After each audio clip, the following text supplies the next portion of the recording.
Olá! Hoje eu quero trazer para vocês o conceito de consciente e inconsciente segundo Jung. Jung, ele tinha uma visão mais abrangente da mente do que Freud. Ele tratava a mente como a psique, que significa alma, espírito e mente. Então, para ele, a mente seria um vasto oceano, que seria o inconsciente, de onde emerge uma pequena ilha que seria o nosso consciente.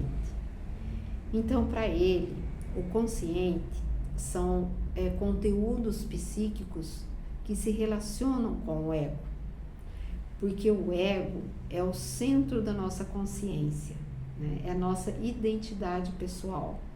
É através dele que relacionamos com o mundo externo, com o mundo ao nosso redor.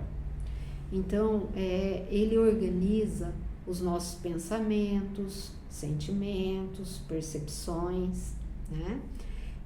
Conteúdos que não se relacionam com o ego, eles se tornam inconscientes. E Jung, ele determinou o inconsciente como inconsciente pessoal e inconsciente coletivo.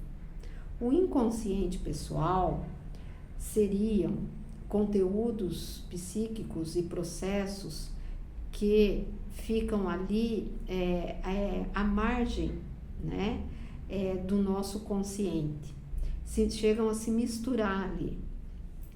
Então, são lembranças que são penosas para nós, o nosso lado negativo, a nossa sombra, o nosso lado escuro, né?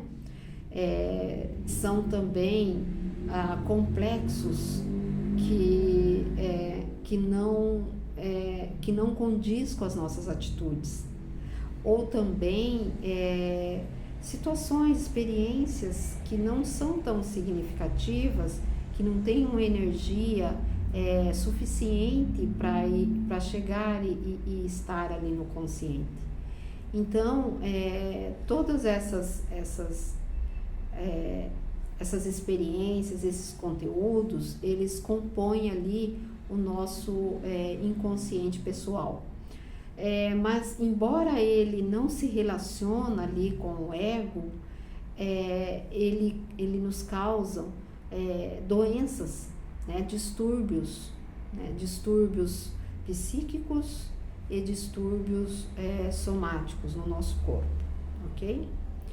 Agora já, o nosso inconsciente coletivo, ele é mais abrangente e mais profundo, né? E esse inconsciente coletivo, ele é comum a todos os homens, né? São experiências que vivenciamos e que acumulamos ao longo da história da humanidade. Então, nós nos identificamos com essas experiências, são os chamados arquétipos, né? Que são o arquétipo do herói, contos de fada, nas religiões. Então, são vários arquétipos que nós confrontamos o nosso inconsciente com o nosso consciente, e com isso nós nos desenvolvemos, né? Isso nos fornece um autoconhecimento, e isso nos leva a uma individuação. O que seria isso? É quando confrontamos o nosso inconsciente com o nosso consciente, e lá no nosso inconsciente existem as nossas sombras, que nós acabamos nos identificando com esses arquétipos, né? Então, isso é muito importante. Por exemplo, quando renunciamos a um desejo, né? E fazemos isso motivados por medo de não ter uma aprovação moral coletiva, estamos com o nosso self inconsciente, né?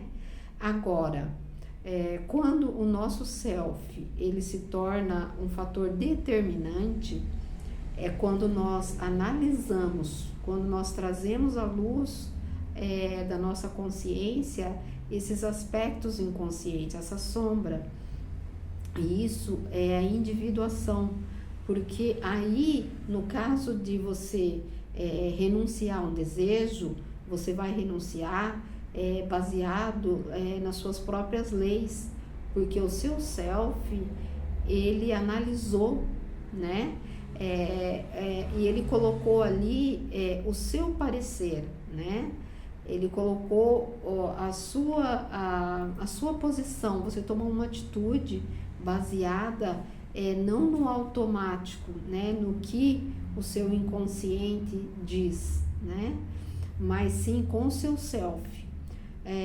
Porque o nosso self, ele abrange o nosso consciente e o nosso inconsciente.